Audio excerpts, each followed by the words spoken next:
real time. We've tried to enhance Ramsey Cottage Hospital. We've kept in place the early sense detection system that the League of Friends actually paid for and is provided within the hospital. We've kept the minor injuries unit going. As far as I'm concerned, Ramsey Cottage Hospital is a jewel in the health services crown. A police officer from Port Erin who is accused of dangerous driving will stand trial. 43-year-old Paul John Robinson appeared before magistrates at Douglas Courthouse. He'd previously denied the offence, which prosecutors say was committed in a police van on the 27th of November at St Ninian's Crossroads during an emergency call-out.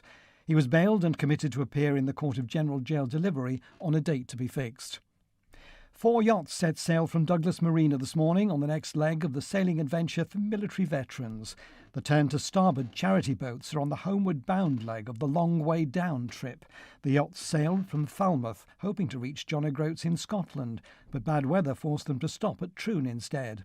There they swapped for another group of veterans for the return trip. The teams arrived on the Isle of Man last Thursday and have spent a few days exploring the island. Paul Miller was a British Army infantry officer and is now a full-time instructor with the charity. He said it's the first time the charity has called in to the Isle of Man.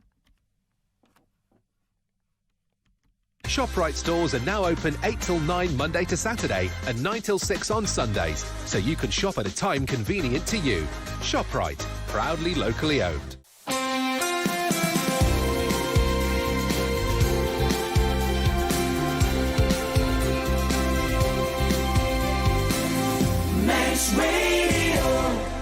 Where it's just a smidgen after midday. Faster my. Welcome to the, well, we say Chief Minister's debate, but it could be the start of a process. We don't know. We do have the 2 contenders who have put their names forward so far. A new administration, of course, under a new Chief Minister. And the selection of that new Chief Minister will be taking place in the next week or so. The process to select the 7th person to hold that title. The 2 candidates who have come forward so far, publishing their proposed policies. Alf Cannon, the Eyre and Michael member and Treasury Minister, has described this, and I quote, a chance for a new Council of Ministers to take a more open, focused and better informed approach. And Alex Allinson, Ramsey and the Education Minister, and he says, and I quote, I've seen the way government can work and the way it doesn't, and it can do better. So, as you will gather, both candidates have criticisms of the last administration. Well, let's now talk to the gentleman involved. And can I ask you first a fairly simplistic question? I'll start with you, Dr. Allinson. Why do you want to be Chief Minister? Is it because of altruistic reasons? Because you want to serve the community? Is it for personal ambition? Why? Well, that's the why, John. I think anyone who puts their hat in the ring to be Chief Minister has to be absolutely committed to the people of the Isle of Man. He or she has to give up a huge amount to come to this. It's not personal ambition, no. If I wanted personal ambition, I would have gone back to being a GP partner in Ramsey Group practice. This is a chance to make a difference right across the island for all the people of the Isle of Man at a time when our island is faced with some really major problems, numerous crises, numerous threats, but also a time for real opportunity to build on the sense of community and the sense of the way people have come together over the last 18 months to actually build something far better for our people. I noticed in your general election manifesto you said, vote for hope. Yeah. Do we need hope? We do. I mean, we are faced with a whole series of crises. You'll know that we've got a health crisis looming. We've got a COVID crisis that is still ongoing, a social care crisis, a housing crisis, a population crisis, a climate crisis. We've got a mental health crisis, a drugs crisis, a suicide crisis, a poverty crisis, and an economic crisis, and also a crisis of trust in the government, both here and around the world. And we need to face that, and we need to do that with optimism and hope to build back something better. This is not a time for austerity. This is not a time for cuts. This is not a time for doing things the way we've been doing all along. I think we need change, and we need to do that by bringing everyone along, particularly the public, but also members of Tynwald. I'll ask you, Mr. Cannon, as well. Personal ambition or altruistic?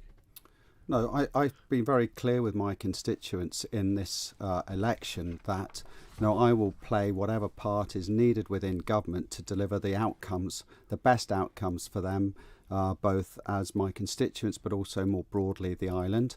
I did say in my manifesto that I would work with like-minded MHKs to set out a strong plan for this island, that such plan to tackle the key critical issues of the day, but also, as you'll see from the manifesto that I've delivered as Chief Minister, to build a more secure and sustainable island, but also a vibrant island. And in coming together after the election and discussing those issues with a number of MHKs, I believe there is that collective will to deliver. And, as it happens, I believe I've got the ability to harness that collective will to deliver the best island plan for the island, but also to tackle the critical issues of the day in a more defined and targeted manner than has been undertaken in the last 5 years. This is the second time you've had a crack at this job, isn't it? So there must be ambition in there. You must have wanted to be Chief Minister. Well, on both occasions, I feel a number of those issues, I felt that I had the right policy in view in terms of how to tackle those issues. I've had 5 years' experience as the Treasury Minister now. I've determined and set out a policy, financial fiscal policies for this island to both bring finances under control, but to deliver better economic outcomes, to deliver better outcomes for our families, and to bring targeted investment in infrastructure across this island to try and deliver better key critical infrastructure for the people of the island. Can I just go back to Dr. Allinson and the subject of a popularly elected Chief Minister? I know in 2011, Mr. Cannon, you actually said you'd give your support to that idea. Mr. Allinson, do you think it's a good idea? In terms of how we judge and how we elect the Chief Minister, whether whoever that is, what I want is something that works, that achieves effective government. Now, I was involved, one of my first things when I got in 2016, sitting through a committee which looked at the Lord Lisvane report. I have yet to find or be presented with options that would actually achieve what we want, which is a Chief Minister who could lead the members of Tynwald forward and create a government that would actually be effective and would be responsive in a representative democracy to the people who put them there. Is that coming through a vote in the Keys, though, and not through a popularly elected? Well, again, a popularly elected, a beauty contest would not have the same backing. Well, a popularly elected vote, I would have been Chief Minister in 2016 because I topped the poll. I had no experience of government. I had no experience of being a minister. If that's what people want, fair enough. But what we have at the moment is a system whereby the Chief Minister has to have the trust and has to have the experience to lead all the other members of Tynwald. Now, I have got an open mind in terms of a way we can progress that. And what we've seen over the last 5 years is an evolution of our democracy. For instance, the election for Chief Minister, which hopefully will be concluded on Tuesday, will just be amongst the MHKs, the elected members who represent their constituents. It won't be the MLCs for one of the first times. So we will constantly change the way we structure government. But I've yet to see a system whereby we could have a popularly elected Chief Minister that I think would work. But I'm completely open to suggestions of how that would go, particularly if we, and I hope we do, move to electronic voting for the next general election. Mr. Cannon, you wanted a popularly elected Chief Minister in 2011, or you said so in your manifesto. Are you still of that thought? Well, I think the important thing today's issue, John, is really about bringing together or putting in place a Chief Minister who can harness the collective will of Tynwald, but also deliver for the people of this island. Throughout the last 6 weeks of the general election campaign, it was clear from the views on the doorstep there were a number of areas where the government was falling short, and there were a number of areas where people had concern about how the government was operating. So that's why in my manifesto I've set out very clearly how this can be a more transparent and open government, how we can engage better with members of Tynwald, how we can actually engage better with members of the public, and I've done that through policies that include bringing forward for ministers to bring forward their reports, their annual reports in terms of how government and what their department has done in the last 12 months, but also what they're going to do in the next 12 months, how an all-island conference, an Isle Expo, a political Isle Expo, engaging members of the public annually can work in terms of better engagement, but also how government can work more effectively across government, across departments to deliver. Can I just draw you back to this popular elected thing? And when it comes then to other issues around how we can improve ourselves in terms of being more accountable, but how also the public can better vote for and involve themselves with policy. Now, as it stands today with the Chief Minister process, I would suggest we are moving towards a position where a Chief Minister should be presenting their manifesto for for public approval against a framework that also protects the public from a chief minister becoming all powerful, and that is something that can be delivered. But John, let's not cut across here. We've spent far too long on this island debating intricacies that don't actually deliver for the people on the ground. And I want to be part of a government and lead a government that is actually focused on delivery. So we get better roads, at the end of the we get day, better infrastructure, that we tackle COVID properly, and we have open and clear communication. At the end of the day, with 13 voting for a chief minister, you presumably will vote for yourself, your nominator will vote for you. That just leaves 11 members of the House of Keys basically deciding who will be the big voice in Comyn. That's correct, but those 11 members are representatives of their constituents. What we've tried to do, in this election, and Alf and I have both done, is present a manifesto that's gone out on the media. This is one of 4 hustings that we're doing over the next 24 hours, including 3 public ones where we can take the views of the public involved.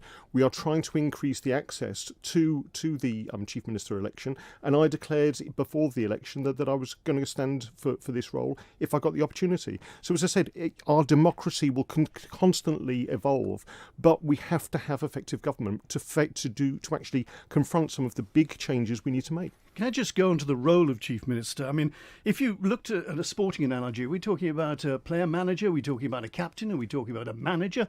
What role does the Chief Minister take when they're sitting in Tynwald, in Comyn? Well, as I said, I mean, one has to accept this is not an autocratic position. This is one in which there is a strong element of collective responsibility, of collective determination of policy. And that policy is not just beholden of the Council of Ministers. That policy shaping should also be something that involves those 24 voices who are predominantly independent and should have a strong say in terms of both policy performance but also delivery for Tynwald. So the manifesto I've delivered is setting out how that can be improved. But I see this as a role of harnessing the collective political strengths, the collective political will, setting firm policy, and then ensuring that we are holding ourselves accountable for delivery. And I do see the role as one that is prepared to stand up and take responsibility and lead on ensuring that we are getting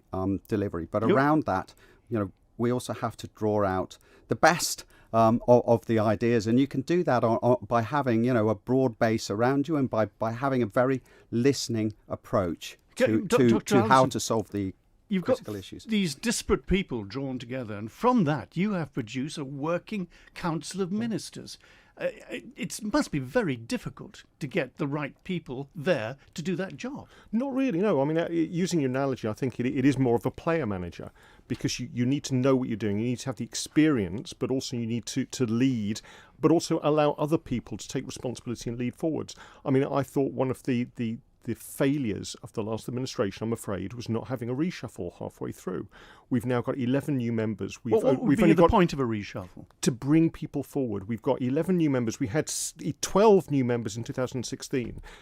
As the previous Chief Minister, Alan Bell, said, there is a deficit of historical knowledge in terms of how government works. What we need is to bring all Tynwald members through, to get them involved in the workings of government, to get them involved in actually developing the skills they need to lead in the future if they want to. And I think that is achievable, but you need to bring people along, be open and transparent, but also to be inclusive in the way you select both members of Comyn, but also how you bring people into departments or listen to their views through other means. Well, that brings us on to Mr. Cannon. Would you bring in cabinet ministers that may prove boisterous, if I put it that way? If I can just say, a bit of grit in an oyster sometimes produces a pearl. You were someone who was brought in basically from the backbenchers, Kate Beecroft as well, because Mr. Quayle saw potential in you as a minister, and you've proved your worth. Would you look to people who you think might be a bit awkward in Comyn, but could do a good job for it? Well, I think you've got to listen and work with a range of diverse opinions and be prepared to listen to people and find the right outcomes. Let me just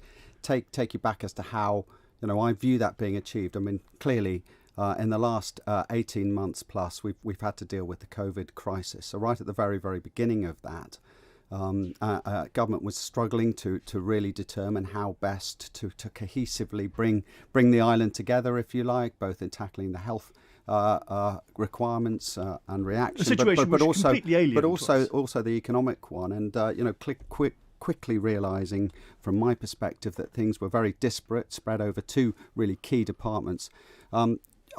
Bringing those two departments together, working with 6 very different MHKs to shape out the critical delivery then around the salary support scheme, the mirror that was delivered, the various business other support mechanisms that were put in place. And that was done by working intensely, but by listening to everybody's perspective and really coming together with a collective view of what needed to be done.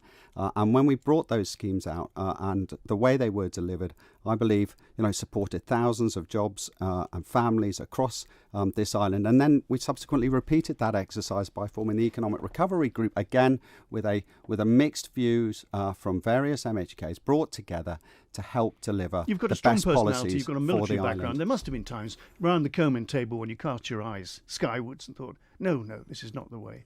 In those occasions, did you just go along with the thinking? You're always there to argue your case, but also you have to recognise in politics that you're not always right, or your way is not always the best way, and that by taking on board others' opinions, that sometimes you have to give ground. And I think, as an island, when we have the political system that we do, whilst you don't always want to settle for consensus every time, there is a time, particularly when you're in a leadership position, where other people's opinions do matter. You have to respect the basis of the vote in terms of how they've been put into either the House of Keys and then subsequently, what role they're playing in a Council of Ministers. But ultimately, in any of these situations, you have to listen to other people's opinions and strike the right balance.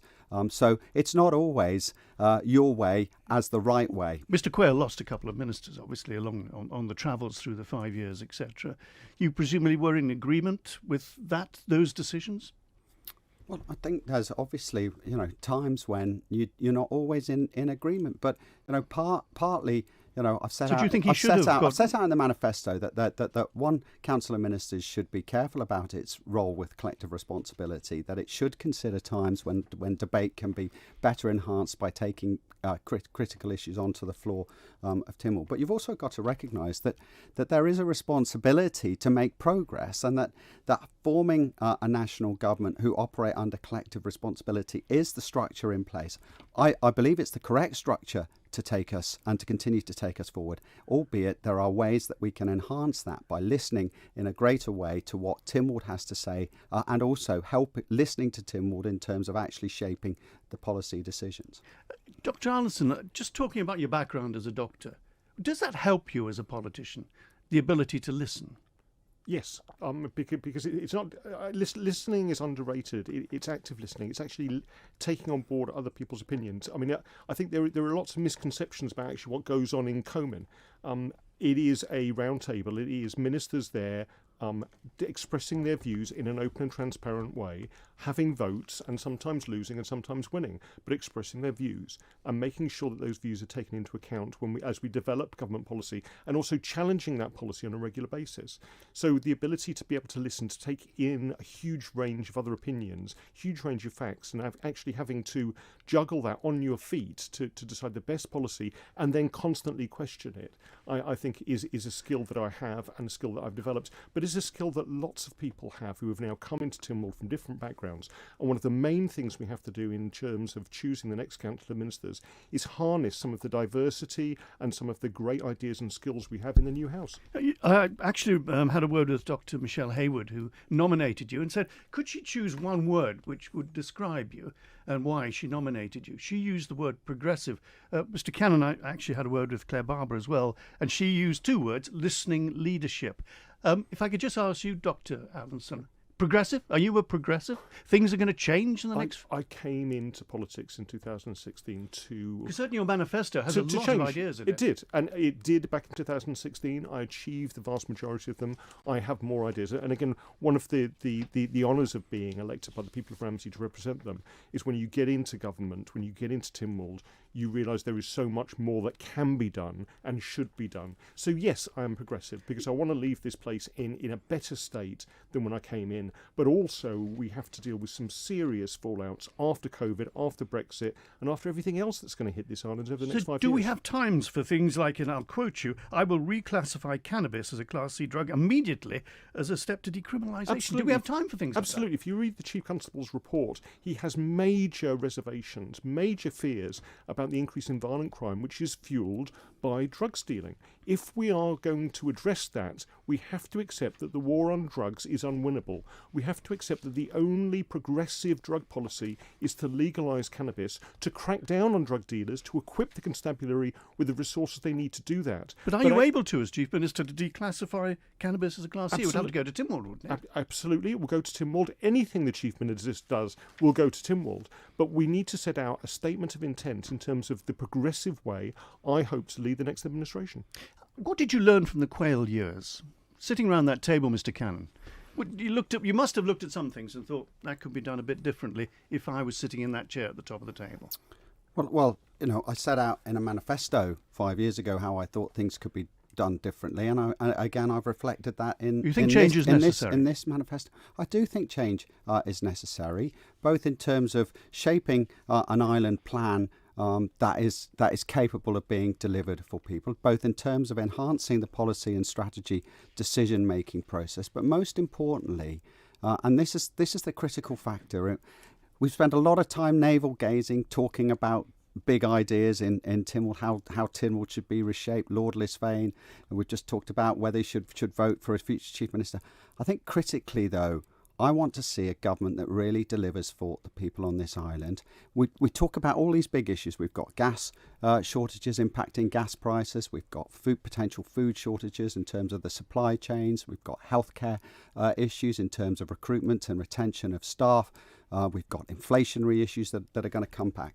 So we have got a lot of big issues to tackle, but that does not necessarily mean that we need big government to tackle them, and we need targeted and defined governance. And that is the critical point, John, and that is why the manifesto laid out really does highlight all the critical issues. It talks about employment, jobs and business. It talks about healthcare. It talks about climate change, but also it underlines that and underpins that with very real progress in terms of what we need to do. Obviously the ideas are there. What about communication? People say the government have come out with these big sentences, big paragraphs. We never really get it communicated to us. As to what's going to happen. We have a communication system, comms division up there in government, and people say, and it's criticised, it's not working. There should be more media face-to-face with ministers. What's your view? Well, I think some of those issues will be tackled by firm policies around having ministers turn up in Tynwald with annual reports and ensuring that they are properly communicating, what part both in does the terms media of have what to play in they this, do, though? what they've done and what they'll do in the future. And in terms of how things are communicated, I do think that we've become rather too modernised in our approach, that government is too controlling in terms of how the media is interacted with. I believe in politics being quite a raw exercise, and also, I've been very clear with Tynwald members when I met them on a one-to-one basis on Wednesday that the sort of Team Tynwald and everything around that is not really the way forward for me. I think we've got to have respectful but honest and truthful debate. That politics without tension does not necessarily lead to progress, and that element that will always remain. And therefore, when you're communicating with people, with the public, there has to be a strong sense that this is from the heart, that this is raw, and having ministers cut off sometimes behind a wall of media, government media, that says you can't communicate unless you say this, I think is wrong. And we need to hear more reality brought into the situation when we're talking both to the public and engagement. And that's why the proposal in the manifesto for an annual conference is one way forward. Every but September, also, you feel. Also why we should be pushing back in terms of the natural will of our media people to want to keep us boxed in. The government is naturally, the media is naturally nosy. It always will be. It's its job to be nosy. And if it's being slapped down for being nosy, Dr. Allinson, you can understand why they feel aggrieved. No, absolutely. I mean, when you look over the last 5 years, the Panorama Paradise Papers was the start of a drift, unfortunately. where government, I think, didn't interact directly with the media in the way it had done.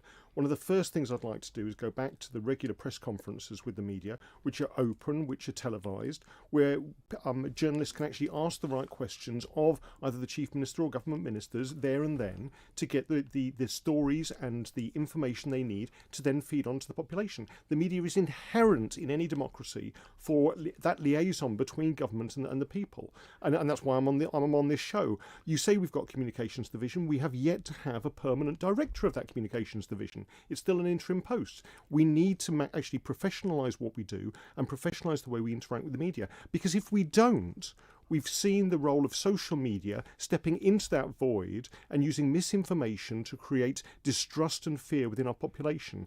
That the messages that are there, the truth that is there, has to come out through the mainstream media. So would you dismantle the comms No, I wouldn't. set up at the moment? Absolutely not dismantle it. I would professionalise it. I would put the resources in there, and I would actually ask the media, which we have on this island, which actually I think is of a very high quality, to feed back to government what they need. Do they need a press conference on Monday or Friday? Which ministers do they need to see that week? So we can actually get those lines of communication quite clear, because not everyone has a chance to listen to Tim Ward Live.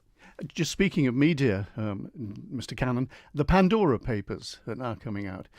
Obviously, as a member of the media, we all go through the papers, The Guardian and places, and see the Isle of Man doesn't seem to be getting a mention in this. Is that because we are spectacularly successful in what we've been doing in the finance sector? Do we have no cause to worry anymore?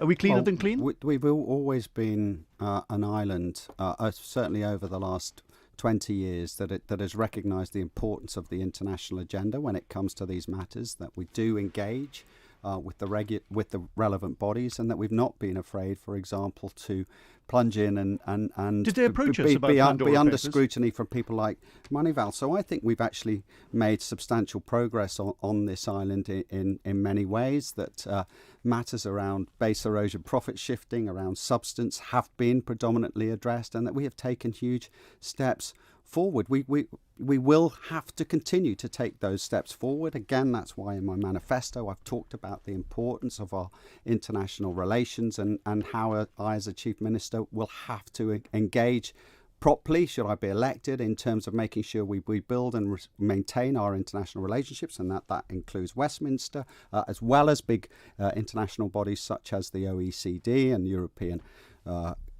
Council. In doing so, of course, what we don't want is so much focus from a Chief Minister on international affairs that they forget about domestic policy at home. And so striking the balance Can I just touch upon the critical. Beneficial Owners Register? You say it doesn't really affect us because the companies are not large enough to fall into that area that we can actually ride this out and actually produce an agreement. I think I'm talking more about the. I don't know whether you're confusing that with the international, the latest moves on international taxation and the 15%. But beneficial ownership, we've committed to a register of beneficial ownership, and we're delivering on that commitment, and that will apply across the board. That will be an open register, will it? So anyone can see what's going on in companies. That is what we've committed to. It's not what's happening in government, but happening in the private sector. Well, just coming up to 12:30, time whistles past. We're going to take a short break and then come back with immediately afterwards with an issue of education, which I'd like to touch upon with you, Dr. Allenson. We all have a Ginger Hall memory. Whether it's watching the TT on Dad's knee, or singing Happy Birthday in the garden, or watching Grandad do the robot at your cousin's wedding. Have your event at the Ginge. We're an approved partner of Conister Bank, and finance options are available, including a 3-month payment holiday up front. With great food and drink in a spectacular setting, you won't be disappointed. Make a Ginger Hall memory. Visit the Ginger Hall events on Facebook. Rates and repayment terms subject to terms and conditions. Construction waste today. Tells recycle for another day. A builder skip or two. Tells skips will bring to you.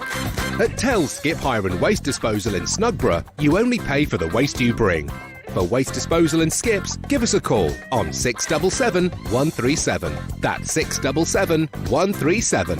Visit Tells today or find Tells Limited on Facebook. Call Tell Skips today. 677 137. Don't miss this amazing new boiler offer from Manx Gas. Replace your old boiler with an ultra-efficient Valiant boiler, including 5 years free servicing and priority care, plus a 10-year manufacturer's warranty from just £39 a month with 5 years interest-free credit. For comfort and peace of mind, get a brand new boiler now from Manx Gas.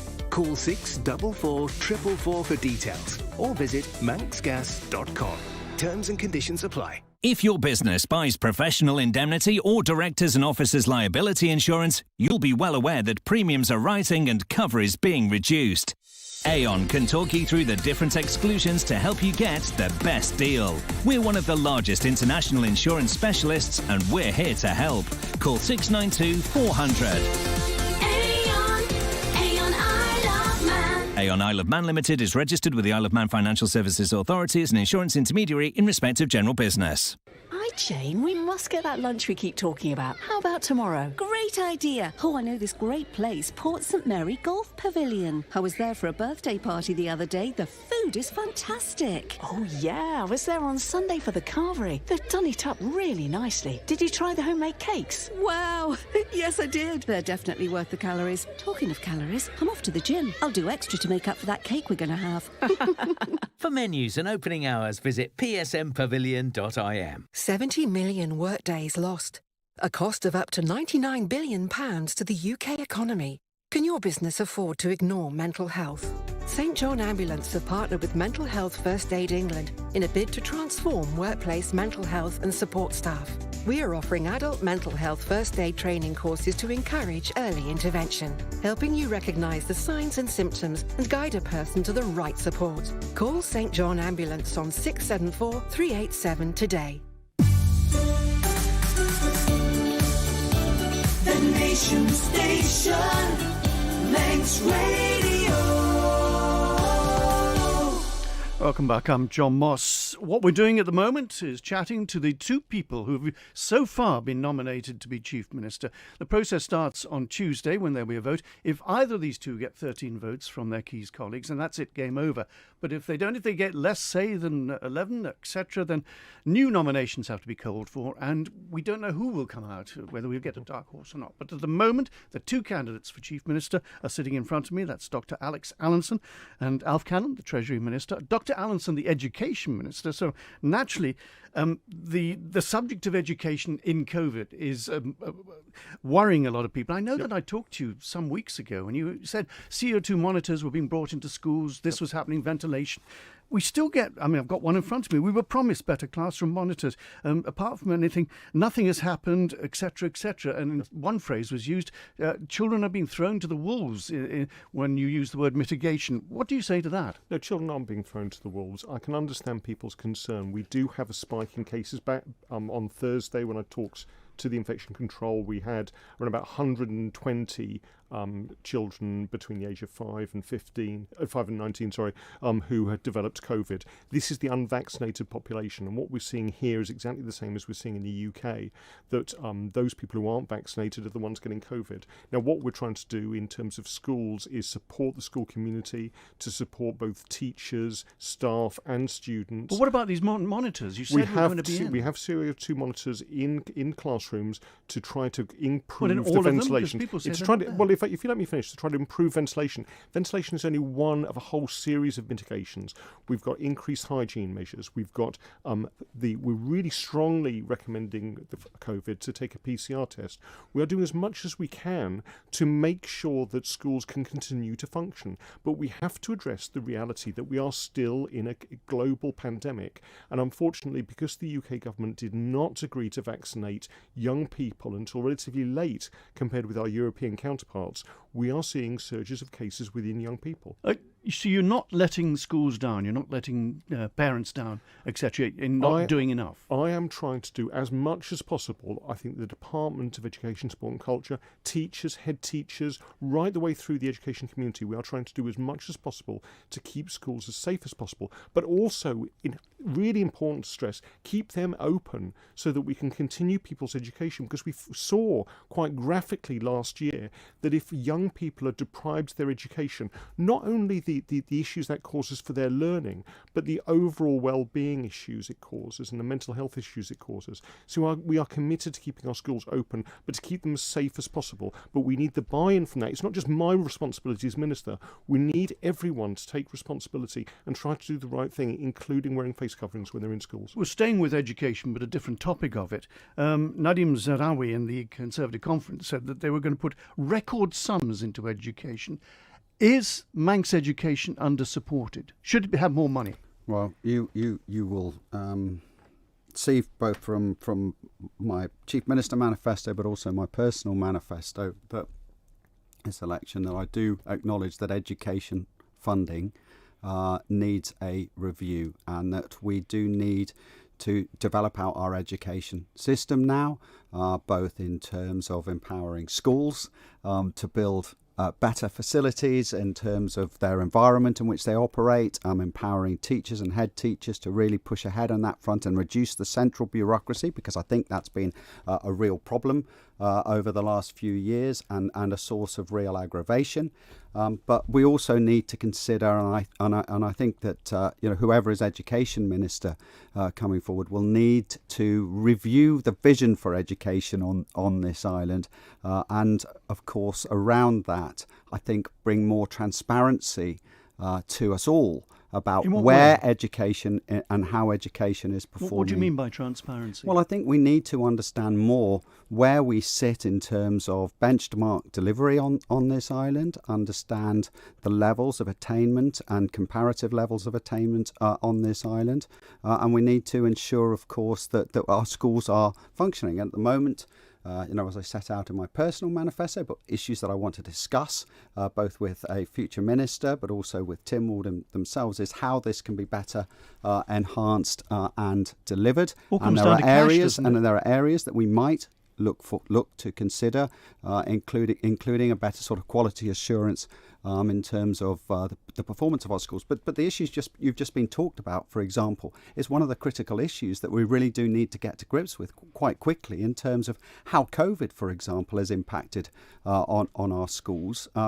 How many children potentially are going to need extra support and potentially tuition going forward? And we also need to understand as well what support, for example, teachers now need on the basis of potentially COVID, but also in terms of the way that financial support has been structured over the last decade or so, what they now need to deliver better outcomes. So for if you our were pupils. Chief Minister, education could hope for quite a lot of money spent on it. Well, this is the point, John, that I need to make. This is not an autocratic position. This is a position that needs to be determined and discussed in terms of policies, both with the Council of Ministers. But my own personal view is that education, the time has come to reinvigorate education, to look at the vision for education, to look at how we empower schools and teachers to deliver, and to also discuss with future Treasury Minister and broadly around our policy priorities what funding now needs to be allocated to education to deliver on that.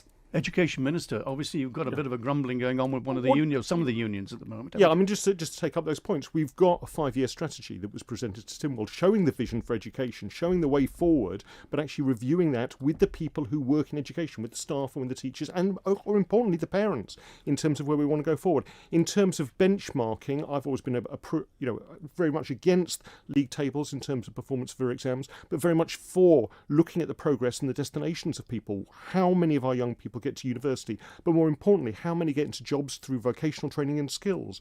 When we're looking at the overall budget for education, yes, we need more money. I came to Minister Cannon, fairly recently in terms of additional educational needs, and you absolutely supported the injection of new funds for it. We do need new funding, but we need to make sure that we bring along all the people involved. I mean, education is not just learning. If we're going to look at economic redevelopment, economic regeneration, we are moving towards a knowledge-based economy. And so education and lifelong learning has to be key to that economic policy. One of the phrases you use in your manifestos, I think, going back, is a time to deliver, Mr. Cannon.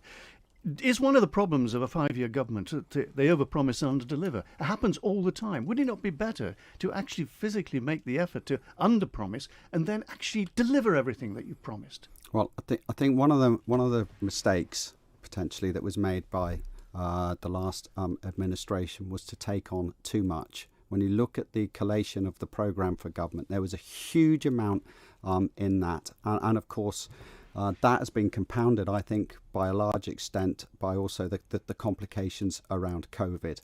That's why I've tried to refocus this by calling for an island plan rather than a programme for government as the lead document, so that we really focus, on from a plan perspective in terms of our priorities and what we are seeking to deliver. Because when you go out and when you talk to people on the ground, their priorities are not being met in so many areas. For example, a holistic and socially inclusive transport strategy that encompasses the whole island.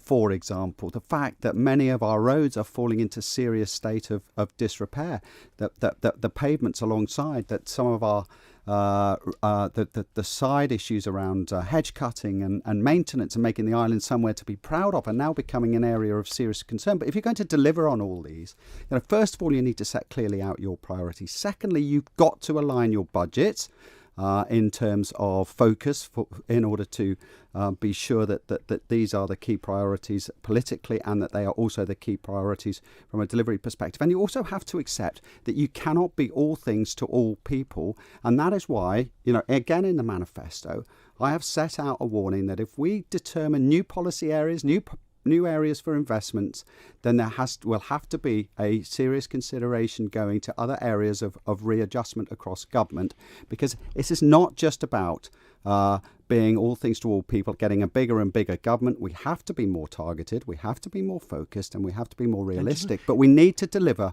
much more, particularly when it comes to infrastructure, on the basics for this island, rather than get distracted by grand schemes. Like Kennedy said, we'd be on the moon by the end of the 60s, to actually say, in 5 years' time, we will have done that, and actually in 5 years' time be able to say, we did do that. Well, I think there are many areas across government, actually, to be fair, John, where these things are being met, but let's not be under any illusions that governance and governing in across a multitude of disciplines and areas and services is not a complex matter, and particularly when we are facing the key issues of the day at the moment for this administration going into it: the inflation, the gas supply issues, the food supply issues.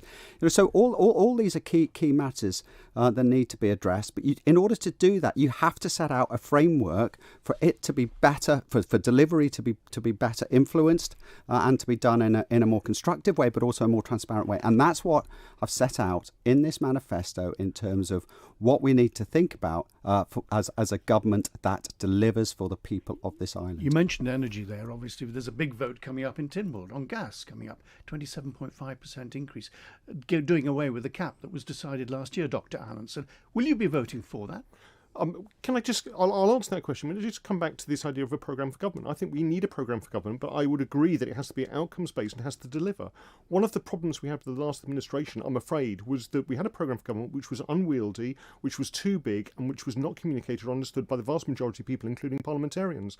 When Minister Cannon talks about transport policy, one of the problems we have with our bus system at the moment is over £1 million was taken from their budget due to the SAVE programme, which was meant to save 20 million, but only delivered about 5, if that. When we talk about infrastructure costs and the state of our roads, that was because the DIY budget was cut back again and again and had to rely upon vehicle excise to actually fund the infrastructure. We need to get the housekeeping right. We need to invest in our infrastructure. We need to deal with climate change, but also intergenerational fairness. Mr. Cannon suggests breaking the DOI down into small chunks. Do you think that's a good idea? Well, we need operationally delivery units with the DOI. I mean, Mr. Cannon in his manifesto talks about a whole range of things: a policy and strategy unit, a COVID response group, an economic development board, having a new minister for housing and committees. What we need to do actually is make the way we run government at the moment more effective. And I am a little bit concerned that a lot of these new groups that the Minister Cannon is talking about as Chief Minister bringing in are coming into the Cabinet Office again. We've seen very much a centralisation of control and power within the Cabinet Office, which is run by the Chief Minister, but also involves the Chief Secretary. If we're going to have an open and democratic government, we need to make sure that that power, if it is centralised, is actually democratically accountable and properly resourced. Because if we're going to deliver on some of these important issues, we need to make sure that the people are there, but also the budgets are there as well. It sounds as if you create, Mr. Cannon, more of these bodies, you can create more of the silos that have been so plaguing government over the last few decades. Well, no, I mean, again, John, I go back to delivery. I mean, this is why I have set out very clearly in my manifesto how government can go about delivering for the people. For example, I've clearly stated that housing is a big issue for this island, that we do need to think about defining that. That is why I absolutely recognise we need to pull housing out of the DOI. I think we also need to pull the local government matters out of the DOI. We need to put that under the response of a housing and communities minister. But the point is of having a policy and strategy unit in the centre is that we do need to coordinate across government. Alex has got to realise that government, as a standalone structure, that what he's proposing is no reform at all to government delivery, and we're just going to end up with the same old unless we really do set out very clearly how things can be structured to better deliver for our people. So take housing, for example. There's a crisis at the moment. We have got first-time buyers unable to get onto the housing ladder. We have got costs escalating. We've got anecdotal evidence of large investment firms and individuals coming and buying multitudes of housing. These matters need to be resolved, but they're not going to be resolved within the DOI. That's why we need to bring it out into the centre. But we've also got to have the political will to deliver. That's why I've called it one government, because it's not so much about single legal entities and all the paraphernalia that comes with that. That is about political will to govern. And when I build a council of ministers, if I get elected, then I'm going to do so with the recognition from the ministers that there has to be some central coordination of policy across government, and then we need to set out an island plan for delivery. And one final point, John. You know, when you start talking about costings and government's finances, you know, if you don't get a grip of it, if you don't set out a 5-year financial plan, which I do, if you do not align that with the policies that you're doing at the beginning, then we will run into serious trouble. So that's the critical point. And the second point that Alex raises, which I need to address, you know, when you're looking at substantial savings, which we did in the last administration, and yes, the SAVE programme did suggest a number of ideas that were rejected either by the Council of Ministers or by the politicians. Was it a failure? Then where we made up substantially for that, we increased the economic growth for this island. And I'll tell you how we did that. We did that by putting more money back into people's pockets. We did that by raising personal allowances. We did that by increasing targeted benefits such as child benefit. And we created the opportunity for people to succeed. We weren't feeding them money. We created the framework Can I just ask for you, people for to people move listening forward. who want to buy a house, want to get on the housing ladder, what would you say is a reasonable amount to pay for a house for these young people who they would think, yes, I can afford that figure? Well, John, I'm not going to sort of determine what I think is a reasonable figure. You know, the market is the market. But that would be the level, the government, wouldn't it, that people would be saying, well, we can't afford yeah, that. but of course it is. I mean, there has to be some sort of framework around that, and the levels at the moment are just too low. So we've got to readjust that within the housing market. There appears to be indicating that the average price of a house is pushing close to £300,000. 313, I think. That is. You know, too far removed from the starting and sort of middle income salaries that people are receiving today, so that we have to bring some framework around that to control that. But we've also got other issues that we need to resolve. So coming to conclusions requires a multi-layered approach, and that's why a housing and communities minister or board will be cross-government to deliver the solutions. What you've suggested, Dr. Allinson, a deputy minister taking charge after a comprehensive housing strategy. Is that the way you see it? Well, we've got a housing strategy in play at the moment, which hopefully we'll be delivering It's not within the next delivering, couple of though, months. is it? No, it will be delivering the ideas of how we move forward, because what we need to do, if we're going to tackle housing, it's not just building houses, it has to be linked to a complete reform of the planning on this island as well. So we build houses for the right people, people in the right places at the right time. We do need to address... At the right price, obviously. Absolutely. But what is that right price? You talk about how much should a house be. I've heard it suggested that between 200 and 250,000, younger people looking to raise families would think that's just about doable. 300 to 350,000 out of our reach. You're completely correct. It's just about doable because they have the income to be able to afford it, because they can get the mortgage, and because they may be able to save for a deposit. But what we need to do is address the wage stagnation we've had since 2009 on this island. We need to actually promote people to be able to earn more money through their employment, and then we also, as a government, need to be able to give them a hand up in terms of buying their own home through things like a mortgage deposit guarantee scheme, whereby government can actually help them get onto the property ladder. What we need also to do is make sure when we talk about property ladders, we are not fueling increased prices and speculators. So we need to actually really emphasise the role of owner-occupiers now, perhaps by doing things imaginatively to make sure that new homes are not bought up by people who just want to buy them to let out. Just a quick one before we go to a break, Mr. Cannon. I heard it suggested that some form of capital gains tax should be imposed on people who come across and buy houses, don't live in them, but just use them for investment. Well, just to pick up, I mean, first of all, I mean, if Alex thinks the existing policy document, strategy document is acceptable in the current circumstances for housing, then I respectfully disagree. It's just not holistic. It's not cohesive, and it needs to be exactly. Where is it? So it needs a proper, refreshed approach when it comes to housing policy on this island, and we need to see that in writing. We need to see that from a housing and communities minister. As well. And when you talk about taxation, John, I mean, yes, you might have to look. This is the point. I don't necessarily pretend to have all the answers, but what we have to stop is speculative investment on this island, which is detrimental to progress for our people, for our workers, and for local residents. So, if something like that is a necessary bar to this off-island investment coming in, then it should be considered. But just broadly on that, we as an island are actually potentially in quite a good position post-COVID in terms of the state of our finances. We actually need to seek the opportunities to move forward now and substantial raising of taxation with uncosted island plans or with policies that actually harm people rather than allow for progress would be a fundamental mistake. Just finally with you, Dr. Anderson, do you think some form of tax though on these things to deter people? I don't think tax is a dirty word. I think a lot of people on this island would pay more tax as long as it was fair, if they found it was ring-fenced for health and social care. So when we're reviewing national insurance contributions, we need to be absolutely careful that we don't overtax those people on low incomes, those working families who we are dependent on to drive the economy forward. I see no problems with completely reviewing the national insurance scheme, but making sure we target the top income earners, and also looking, if necessary, at a wealth tax. Well, let's take our final break. As the nights draw in, 'tis the season of warm and cosy. Miller Chaps of Ramsey have plump pillows, cushions and throws to bring new textures to your home. Sink into a beautiful new sofa and read in the warm glow of a new lamp, or curl up on a deep pure wool rug as you drink hot chocolate and watch your favourite film. At Miller Chaps, you always find superb quality, so love your home this autumn with treats for you. A host of special offers from Miller Chaps. Miller Chaps of Ramsey. Typhoon House, happily working to keep you working, whether from home or the office. We can keep your printer or copier fleet running in tip-top condition, whether there's a problem or simply making sure you don't run out of toner.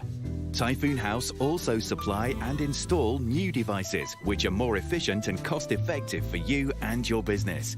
Call 661 331 or email typhoon@typhoonhouse.im. Typhoon House. At IQ Prospect Hill, you'll find all the latest Apple products, from iPhone to iPad, Mac to Apple Watch, and much more. All our Apple products come with a 1-year warranty. Need help getting set up? Then get our Apple experts to book you into one of their Learn at IQ training sessions. And as an Apple authorized service provider, we're here when the worst happens. We use only genuine Apple parts, and our technicians are certified by Apple. IQ, Prospect Hill, Douglas. Or go to iqiom.com. When searching for a new job, you need to know it's going to be the right move for you. Talk to the experts at Orchard Recruitment, where we take the time to listen to your aspirations and ideal employer profile in order to match you with your perfect new role. Orchard place permanent, temporary and contract staff from entry-level positions right through to senior management and board level. Start talking to us about your future today. Visit orchardrecruitment.com. Orchard Recruitment, a refreshing change. It's getting a bit colder outside now. And I bet you've got the winter duvet out already. Not that you'll need it with the A++ rated windows and doors from Everest. Each one is made to measure so they eliminate drafts, can save you money on energy bills and help keep you nice and toasty.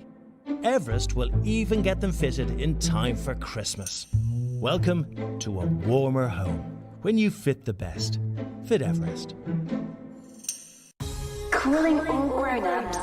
We need you to be a foster carer. Right now, there are young superheroes like me across the island who are looking for super carers. Anyone can wear a cape and run around stopping bad guys, but being someone who helps a young person grow, being someone who inspires, that's a real superhero. To find out more about the Mockingbird Family Model Pilot and the Family Placement Service, call 610000. What's hot on the menu at ShopRite Douglas, Port Erin, Ramsey and Peel? Juicy roast chicken or tender gammon? How about a tasty pie? Freshly cooked at ShopRite's hot food counter or to grab and go. You're listening to an afternoon programme here which is looking ahead to the election of a Chief Minister in the Isle of Man. On Tuesday they start the process because the two candidates who've been nominated would have to get, one of them will have to get 13 votes. If not, then more nominations will be called for. So this process has started very interestingly. In the last hour I've been talking to Alf Cannon and also to Dr. Alex Allinson about a number of issues. One we haven't touched upon is care. Now, of course, we have Manx Care operating at the moment. I'll put the question to you, Dr. Allinson. Is it working? I think the jury's still out. Manx Care have just started, really, in terms of health transformation. I think they need more time to embed. I think they need more time to develop the operational delivery of healthcare. But again, healthcare, what happens at Nobles Hospital and GP surgeries is just one part of a much wider system, as you've said, about health and social care. So we're talking about the benefit system, we're talking about elderly people, we're talking about young people and children as well. We're talking about preschool education, and all of this needs to be tackled, needs to be dealt with if we are going to if it's a work in progress, forward. Is it heading towards somewhere? Do you think it's going to deliver? I hope it will deliver. Again, the whole idea of Manx Care was an arm's length delivery body. We're going to see how that actually delivers with a range of different outcomes that they're going to tackle in terms of their charter. For instance, waiting lists, for instance, urgent cancer treatment times. I hope they can achieve that. If they don't, then we need that political scrutiny to actually step in and improve the situation. It was suggested, Mr. Cannon, during the week by someone on a doorstep that the Isle of Man's health service would be in special measures if it was across the water. I suppose the fact that it used to come to Timble virtually every year and saying we need more and more millions would actually qualify it for that, wouldn't it? Well, if we impose wealth taxes, the health service is really going to run short of funding because there won't be many people left here to actually create the economy to provide the funding for healthcare. But look, when it comes to healthcare, it perennially beset for the last decade, since I came into politics anyway, with a number of critical issues around delivery and around costs. And the reason why we asked for the Sir Jonathan Michael report really was continual overspends from health, and because I think we all and Tim voted alongside the proposition, was because we all wanted to understand what was the true cost of delivering healthcare and how we went about improving things. Well, Manx Care has only just been in operation since April. It's come in on the back of a COVID healthcare crisis, and it has a funding plan in front of it which requires us to deliver more funding for health. We've all recognised, I don't think there's a vast disparate gap between Alex and myself that we don't recognise that healthcare plays a fundamental role. But it's all right throwing more money at it. What we found in the past, you can throw money at health till the cows come home and nothing actually improves. So we've really got to get from Manx Care now the recognition of what we need to do to solve the waiting list crisis, and I think we need to do that because we need to give that organisation some room to breathe and to bring the best out of it. So I think the critical issue, and I think the first issue we need to address with Manx Care, is how to try and solve this extended waiting list issue, and it is serious. Is that the priority, Dr. Jonathan? Allison? And then we can move waiting forward. List? It's provision of services right the way across the board. It's waiting lists, not just in terms of hospital appointments, but also GP appointments as well. So it goes far wider than just what happens at Nobles. It goes to Ramsey Cottage Hospital. It goes to all the GP surgeries. What we need is an effective healthcare system that's reactive, but also proactive. And we need to bring in the whole idea of holistic health into that using the public health department. Gentlemen, thank you very much for joining me on what is a gorgeous autumn afternoon, taking the time to come in. I hope listeners out there will have gleaned what they need to make up their minds about which of these two gentlemen may or may not